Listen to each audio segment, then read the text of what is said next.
ایک ایسا انسان جس کا نام سن کر شیطان بھی راستہ بدل دیتے تھے، ایک ایسا سپاہی جس کی تلوار سے ظالم کانپتے تھے، ایک ایسا خلیفہ جس کی دور میں انصاف اتنا تھا رات کو حکمران خود گھوم کر گلیوں میں بھوکوں کی مدد کرتے تھے۔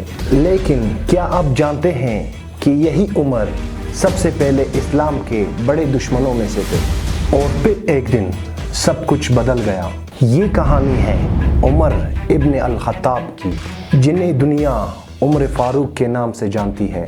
عرب کی گرم ریت، خونریز قبیلے، جنگیں، شراب اور جہالت کا اندھیرا، اسی اندھیرے میں ایک نوجوان ابھر رہا تھا۔ لمبا قد، تیز آنکھیں، مضبوط جسم اور ایسی شخصیت کہ لوگ دور سے دیکھ کر خاموش ہو جاتے۔ یہ تھے عمر ابن الخطاب، قریش کے بہادر اور سخت مزاج آدمی۔ ان کی تلوار کا نام سن کر لوگ کانپتے تھے۔ وہ کشتی کے ماہر تھے، گھڑ سواری میں بے مثال تھے اور عرب کے چند پڑھے لکھے لوگوں میں سے ایک تھے۔ مگر اسلام ان کے لیے ایک خطرہ تھا۔ جب محمد صلی اللہ علیہ وسلم نے اللہ کا پیغام سنانا شروع کیا تو عمر رضی اللہ تعالیٰ عنہ غصے سے بھر گئے۔ انہیں لگتا تھا کہ یہ نیا دین عرب کی طاقت کو توڑ دے گا، اور پھر انہوں نے ایک دن فیصلہ کر لیا کہ نعوذ باللہ میں محمد صلی اللہ علیہ وسلم کو ختم کر دوں گا۔ گرم ہوا چل رہی تھی۔ عمر رضی اللہ تعالیٰ عنہ تلوار لے کر نکلے، چہرے پر غصہ، آنکھوں میں آگ۔ راستے میں ایک آدمی ملا۔ اس نے کہا، پہلے اپنی گھر کی خبر لو عمر، تمہاری بہن مسلمان ہو گئی، اس نے اسلام قبول کر لیا۔ یہ سنتے ہی عمر رضی اللہ تعالیٰ عنہ کا خون کھول اٹھا۔ وہ سیدھا بہن کے گھر پہنچے۔ اندر قرآن پاک کی تلاوت ہو رہی تھی، سورہ طٰہٰ کی آیاتیں گونج رہی تھی۔ عمر رضی اللہ تعالیٰ عنہ نے غصے میں گھر کا دروازہ توڑا اور بہن کو زور سے مارا۔ جب ان کی نظریں قرآن کی آیاتوں پر پڑی، سب کچھ بدل گیا۔ انہوں نے لرزتے ہوئے الفاظ پڑھے، دل کا پتھر پگھلنے لگا، آنکھوں میں آنسو آ گئے۔ اور پھر عمر رضی اللہ تعالیٰ عنہ نے کہا، مجھے محمد صلی اللہ علیہ وسلم کے پاس لے چلو۔ جب وہ دار ارقم پہنچے تو صحابہ گھبرا گئے۔ سب سوچ رہے تھے کہ عمر رضی اللہ تعالیٰ عنہ تلوار لے کر آئے ہیں، لیکن دروازہ کھلا اور عمر رضی اللہ تعالیٰ عنہ نے فوراً کہا، اشہد ان لا الہ الا اللہ و اشہد ان محمد رسول اللہ۔ تکبیر کی آوازیں پورے مکہ میں گونج اٹھی، اللہ اکبر، اللہ اکبر۔ اس دن اسلام کو ایک ایسا سپاہی مل گیا جس نے تاریخ بدل دی۔ مکہ میں مسلمان چھپ کر عبادت کرتے تھے۔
ایک اناج کی بوری کندھے پر اٹھائی، ساتھی نے کہا میں اٹھا لیتا ہوں۔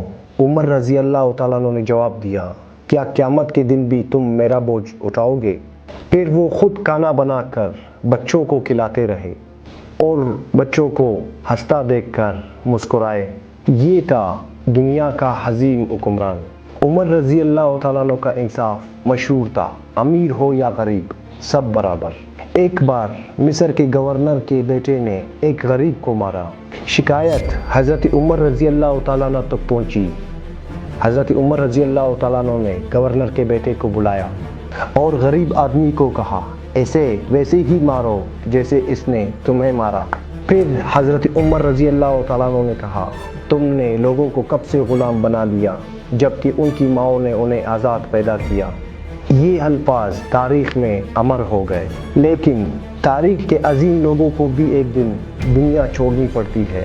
فجر کا وقت تھا، مسجد نبوی میں فجر کے ٹائم صفیں بنی ہوئی تھی۔ عمر رضی اللہ تعالیٰ عنہ نماز پڑھا رہے تھے، اچانک ایک مجوسی غلام نے خنجر سے حملہ کر دیا۔